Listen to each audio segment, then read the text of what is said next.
So as we talked about a little bit earlier in our introduction to transformative learning theory and transformative learning basics, you know, you go throughout life, there you are again,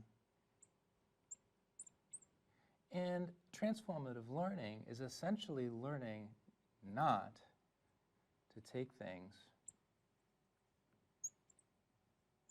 for granted. That's a really important way of thinking about it. But what typically happens is when we go about our day, we do take things for granted and we sort of assimilate what other people tell us, sort of the things that we learn, and we don't necessarily challenge things. We just sort of like tacitly pack it in the back of our minds. Now imagine what this happens is if you blow this up on a large scale and you've got, there's Dewey's continuity principle again, and you're going through life, right? Day after day after day. What ends up happening is that internally you develop a frame of reference for life, right? A frame of reference might be some type of a sort of a meaning scheme or a way that you look at the world. You become comfortable with that way of looking at the world. Okay, so if you're conservative, maybe a more conservative meaning scheme becomes your point of reference. You can always go back to that and begin to ask yourself those questions. And so meaning schemes are sort of like always there in your mind. When they're expressed, they come out as points of view.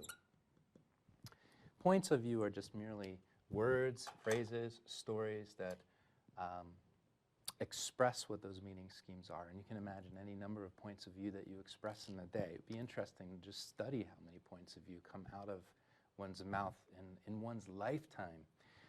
And we need those. We need points of view. How would we operate if we didn't have a frame of reference, right? Or a point of view? How would we operate? It'd be very difficult.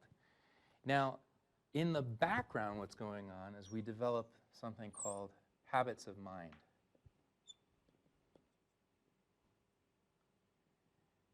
And there are different types of habits of mind, but these are the broader constellations of beliefs and values that sort of exist in sort of how we view the world. So we put them into three different categories. We call one is epistemic,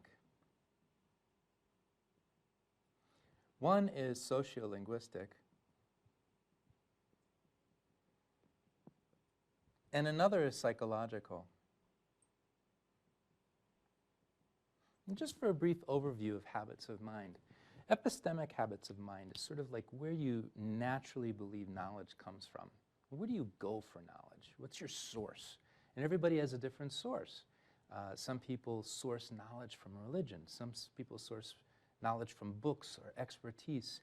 Where does knowledge exist? Some people believe that knowledge is also inherent and is something that we can tap into within ourselves. But we tend to have preferences, and epistemic differences in the way that we habitually go about our day make a big, big impact on what types of conflicts we experience, and so on and so forth.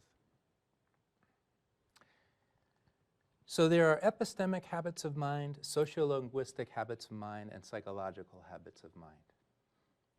Epistemic habits of mind have to do with your belief in where knowledge comes from. Sociolinguistic habits of mind have to do with the language that you choose, the phrases, the meaning, etc. We don't have an unlimited vocabulary. It would take a long, long, long time to know every single word in the dictionary. And also we're confined to the language that we use just because of where we're born and the language that we grow up using. The language has a really big influence on the way that we make sense of our world. Just think about analogies and metaphors and idioms. And then lastly, there's psychological habits of mind. And psychological habits of mind have to do with sort of an emotional readiness for change, willingness, motivational, attitudinal dimensions of habits. In all of these are sort of happening in the background, but we have a frame of reference and we speak our points of view. But we don't think about our everyday life like that. We just sort of go on throughout our everyday life, and we operate off of these things in the background. And now that you know what habits of mind are, what frames of reference are, and what points of view are, you have a scaffolding for investigating different parts of your life and how you make sense of them, and in some cases, when you run into conflict, why it is that you run into conflict. Is the conflict out there, or is it actually in here? If you could change the way that you look at things fundamentally, you would experience what's going on out there in a pretty different fashion. So, in addition to all of these things, we have to think about the social milieu, right? So, what does this mean when you're with other people, right? And you enter conversation with other people, because we did discuss earlier how important communicative learning is, because you get this thing called divergent perspectives.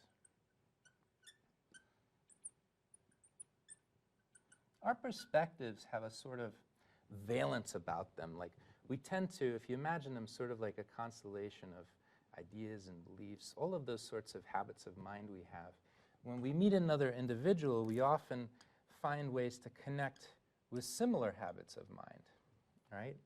And it feels good, connecting. We have a relationship. We see things that we have in common. But there are also some ideas and ways of looking at life that are opposite within each of us. And you may even say that sometimes we have internal conflict within ourselves between our assumptions, and we call that cognitive dissonance.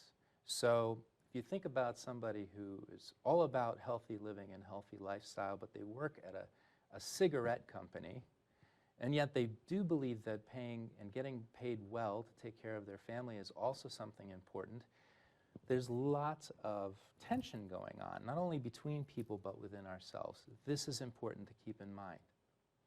But what does it take to have good dialogue, right?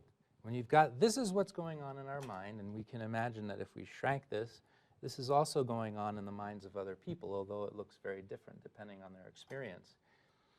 But what do you need for what we call free and full discourse? Well, there's an acronym that I use to remember this, and it's called PRIDE.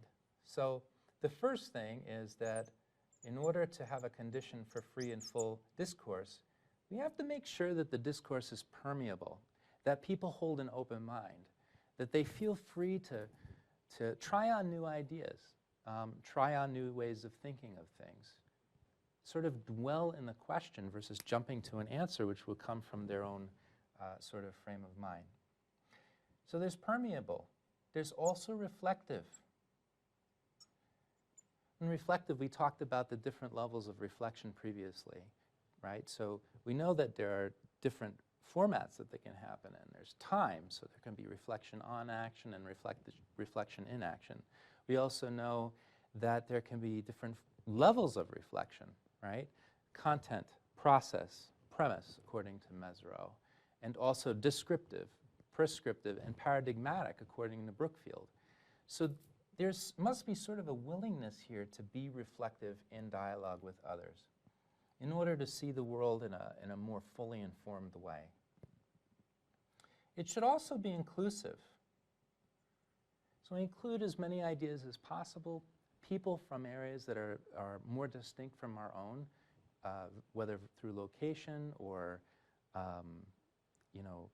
resources that are available, technological, monetary, etc. The more inclusive we become in our dialogue, the more divergent perspectives we gain.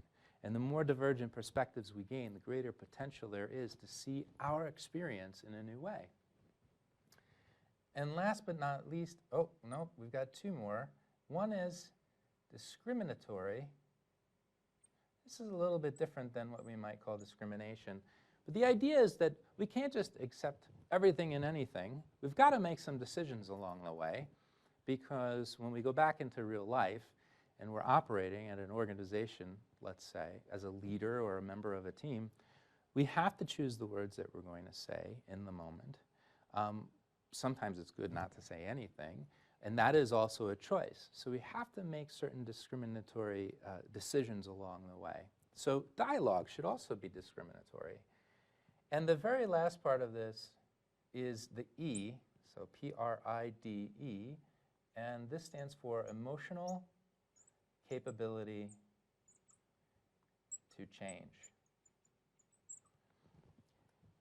There's going to be an entire video just on one's capability to change. And a lot of that depends on whether they get stuck in their development, they become very comfortable in their habit of mind, so to speak, or they're able to sort of put themselves out there and feel comfortable being challenged with new opportunities.